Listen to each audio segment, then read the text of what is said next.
Hello， 大家好，歡迎大家翻到嚟文傑新時代頻道，我係劉文傑。今日咧想同大家講講咧，我哋嘅行政長官李家超今日喺國慶嘅時候嘅一啲講話內容嘅。咁啊，大家知道我喺現場噶啦。咁咧佢就講到咧，香港將來咧係會以3個方向去發展嘅，影響住你同我嘅未來幸福生活喎。咁啊，梗係要同大家去分享下講下啦，係咪先？咁啊，所以咧用一個比較短嘅時間同大家去講講呢件事嘅。咁啊喺影片開始之前咧，希望大家可以分享、讚好、留言、訂閱文傑新時代頻道，記得撳埋個當當掣，揀個全部，咁大家就唔會錯過任何嘅一段影片啦。嗱，今日咧就係10月1號，咁係我哋中華人民共和國成立嘅第76個年頭嘅一個大好日子。首先咧，我一定要講一句先㗎啦，咁啊祝願我哋嘅祖國國泰民安、繁榮昌盛。而我哋香港咧，作為我哋國家重要嘅一部分，我哋都係有份同大家一齊咧去慶祝我哋嘅國慶嘅，感受下呢一份嘅自豪感同埋喜悅。頭先睇咗我哋嘅行政長官李家超喺國慶酒會裏面嘅致辭咧，其實都好多感觸嘅。咁啊，我亦都覺得咗咧有一啲嘅金句咧，亦都講得非常之好。咁啊，想同大家講講，咁都講我自己嘅一啲諗法啦。因為我都參加咗都2年嘅國慶酒會嘅啦，喺現場嗰度嚇。咁啊，加埋回歸啊嘅酒會，咁基本上我都參加咗4次嘅啦嚇。咁啊，我哋行政長官李家超咧講咗一句令到人哋好動容嘅説話，就話中華民族實現咗從站起來、富起來到強起來嘅一個偉大飛躍。咁我相信大家都感受到啦。呢句説話其實講咗一個好大嘅重點。嗱，大家諗諗喺76年前，我哋國家啱啱成立，百業待興，完全係靠住一步一步咁樣走過嚟。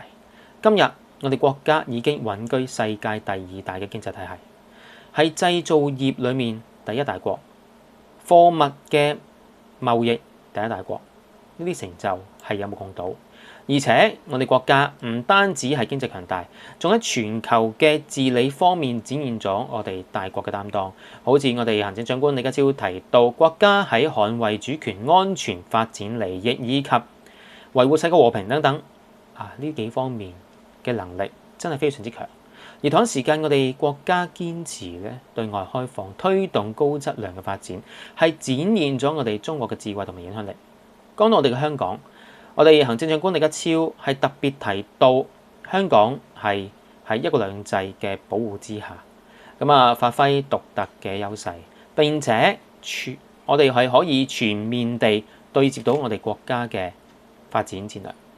佢提到有3個方向，好重要嘅，所以我想同大家講講。第一個方向就係要統籌好安全同埋發展，以高水平嘅安全護航高質量嘅發展。我哋香港要穩定先至可以係有發展嘅，呢一個係非常之緊要嘅。我哋嘅行政長官李家超亦都講得非常清楚，就係維護國家安全、主權、發展利益係1國2制最高嘅原則嚟嘅。而家我哋香港已經係經歷咗由亂轉治，而家邁向緊由治及興。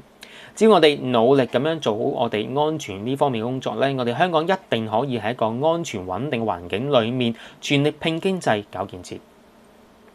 第二個方向就係發展經濟、改善我哋嘅民生。我哋行政長官李家超提到，改善民生係佢施政嘅最終目標。經濟同埋民生係相輔相成嘅。經濟發展得好，市民就可以有更加多嘅優質嘅職位。工資自然會上升㗎啦。呢幾年裏面咧，大家都感受到我哋香港社會逐步趨向穩定，經濟亦都開始復甦。呢啲都係政府同埋市民共同努力嘅一個成果。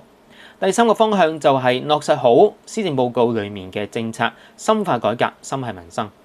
呢個係非常之清楚咁樣講明咗，政府唔單止係要解決市民日常嘅問題，仲要有一個長遠嘅發展規劃，令到我哋香港喺未來有一個可持續發展。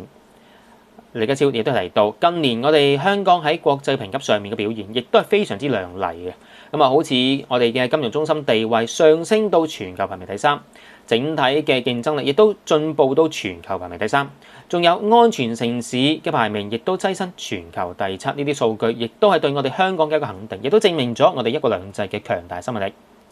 另外，今年就係我哋中華人民共和國我哋嘅中國人中國人民抗戰即係抗日戰爭嘅暨世界反法西斯戰爭嘅勝利第80週年。我哋行政長官李家超亦都提到，佢上個月帶咗300幾位嘅香港代表團上北京，咁啊參加咗紀念大會同埋閱兵嘅典禮，見證咗我哋國家以最莊嚴嘅方式去銘記歷史，去緬懷我哋嘅先烈。當時我哋習近平主席喺天安門嘅城樓嗰度同6位嘅抗戰老戰士握手，其中一位就係來自我哋香港嘅羅敬輝先生。呢件事係充分體現咗中央對我哋香港嘅關心同埋重視。而家我哋特區政府亦都做緊好多唔同嘅工作，去保護同埋修繕緊我哋香港嘅抗戰遺址，並且融入教育嘅活動之中。呢啲都係一啲好有意義嘅動作嚟嘅，因為咁樣可以令到我哋嘅下一代更加了解歷史，更加明白到同埋可以係感受得到我哋和平係得來不易，亦都會更加珍惜今時今日呢個嘅生活。最後，我亦都想用我哋行政長官李家超喺致辭裡面嘅一句説話作為今日嘅總結，或者叫今集嘅總結，就係潮平兩岸闊，風正一帆遠。呢句説話係非常之有意思，就係講緊我哋而家嘅世界，雖然係發生緊我哋100年未有嘅大變局，但係只要我哋團結一致、改革創新，就一定可以迎難而上，去製造、創造我哋更加好嘅未來。咁啊，今集嘅時間就差唔多啦。喺影片完結之前咧，希望大家可以分享、讚好、留言、訂閱民意新四道頻道，記得撳埋當當掣揀個全部，咁大家就唔會錯過任何嘅一段影片啦。我哋晏啲10點半直播再見，多謝大家 ，thank you，拜拜。